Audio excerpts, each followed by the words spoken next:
বাজারের টাটকা সবুজ লাউ আর চিংড়ির মেলবন্ধনে যদি তৈরি হয় এমন অনন্য স্বাদের লাউ চিংড়ি, আর তার সাথে থাকে ধোঁয়া ওঠা গরম ভাত, তাহলে তোমার দুপুরের মধ্যাহ্নভোজ জাস্ট জমে যাবে। আর সেটাও খুব সহজে। কিভাবে? চলো দেখে নেওয়া যাক। করার জন্য প্রথমে আমরা পরিষ্কার করে নেওয়া চিংড়ি মাছগুলোতে পরিমাণ মতো নুন, হলুদ, লঙ্কার গুঁড়ো আর কাঁচা সর্ষের তেল মাখিয়ে নেব।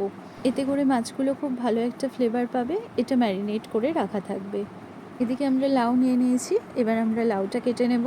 লাউগুলো আমরা কেটে নেব ঠিক এভাবে কিউব করে, আর খোসাটা আমরা স্টোর করে রাখবো। সেটা দিয়ে কি বানালাম সেটা নেক্সট রেসিপিতে শেয়ার করব। আমি কিছু গোটা মশলা হিসেবে নিয়ে নিয়েছি তেজপাতা, এলাচ, দালচিনি, লবঙ্গ, শুকনো লঙ্কা আর 1 চামচ সাদা জিরে। এবার কড়াইতে পরিমাণ মতো সর্ষের তেল দিয়ে দেব। তেল গরম হয়ে গেলে এক এক করে গোটা মশলাগুলো দিয়ে দেব। গোটা মশলাগুলো দিয়ে 1 থেকে 2 মিনিট স্টের করে নেব, যাতে করে গোটা মশলার খুব সুন্দর একটা অ্যারোমা এসে যায়। এবার গোটা মশলা 1 থেকে 2 মিনিট হয়ে যাওয়ার পর এবার আমরা দিয়ে দেব ঝুরি করে কেটে রাখা কিছুটা পেঁয়াজ। এবার পেঁয়াজটা আমাদের ততক্ষণ ভাজা করতে হবে যতক্ষণ না এটা একটা লাইট গোল্ডেন কালার পাচ্ছে। এবার পেঁয়াজের কালারটা চেঞ্জ হয়ে ঠিক এরকম হয়ে এলে আমরা পেঁয়াজগুলোকে তুলে আলাদা করে নেব। পেঁয়াজটা ভেজে নেওয়ার পর আমরা চিংড়ি মাছগুলো ভেজে নেব। এবার চিংড়ি ভেজে তুলে রাখার পর ওই চিংড়ির তেলের মধ্যেই আমরা দিয়ে দেব ছোট করে কেটে রাখা টমেটো। এই চিংড়ি মাছ ভাজার তেলে রান্না করা এই লাউ চিংড়ির স্বাদ কিন্তু আরও অনেক গুণ বেড়ে যায়। এবার টমেটোটা গ্রেভি হয়ে আসলে আমরা দিয়ে দেব 1 টেবিল স্পুন আদা বাটা, দিয়ে দেব স্বাদ মতো নুন, দিয়ে পুরোটা খুব ভালোভাবে আবারও মিশিয়ে নেব। 1 থেকে 2 মিনিট স্টেয়ার করে নেওয়ার পর এবার আমরা অ্যাড করে দেবো 1 টিস্পুন জিরে গুঁড়ো, হলুদ গুঁড়ো আর লাল লঙ্কার গুঁড়ো, দিয়ে পুরোটা খুব ভালোভাবে আবারও একবার মিশিয়ে নেব। এবার এটাকে কষতে থাকতে হবে যতক্ষণ না মশলাটা থেকে তেল ছেড়ে আসছে।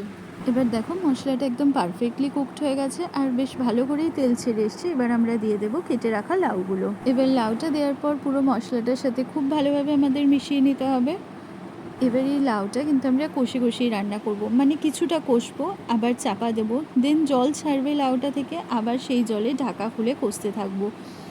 এইভাবে কিন্তু লাউটা আমাদের রান্না করতে হবে। আর ঢাকা দিয়ে 10 থেকে 15 মিনিট বাদে চাপা খুলে দেখো এভাবে লাউটা থেকে জল ছেড়ে আসছে। আবার একবার কষে নেব, দেন আবার আমরা ঢাকা দিয়ে রেখে দেবো। 10 থেকে 15 মিনিট বাদে আমরা ঢাকা খুলে যে চিংড়ি মাছ আর পেঁয়াজটা আমরা ভেজে তুলে রেখেছিলাম সেই চিংড়ি মাছ আর পেঁয়াজটা আমরা অ্যাড করে দেবো।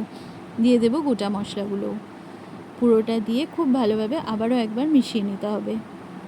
এবার চিংড়ি মাছটা দেওয়ার পর লাউটা আমরা আবারও 1 থেকে 2 মিনিটের জন্য খুব ভালোভাবে কষে নেব। দেখো এখানে কিন্তু জল রিলিজ হচ্ছে। লাউটা আমরা এদিকে কষতে থাকবো, আর এই সময় একটা পাত্রে আমরা কিছুটা জল গরম করে নেব। লাউ কিন্তু এমনিই জল ছাড়ে, তাই জলটা আমাদের বুঝে দিতে হবে। দিয়ে দেব 1 কাপ মতো গরম জল। এটা তোমরা তোমাদের রিকোয়ারমেন্টস মতো দিতে পারো। জলটা দিয়ে পুরোটা খুব ভালোভাবে আবারও একবার মিশিয়ে নিতে হবে। জলটা দিয়ে পুরোটা খুব ভালোভাবে মিশিয়ে নিয়ে আমরা এটাকে একটা বয়েল আসতে সময় দেব। এবার আমরা এটাকে চাপা দিয়ে দেবো আরও কিছুক্ষণের জন্য, লাউটা সেদ্ধ হবে।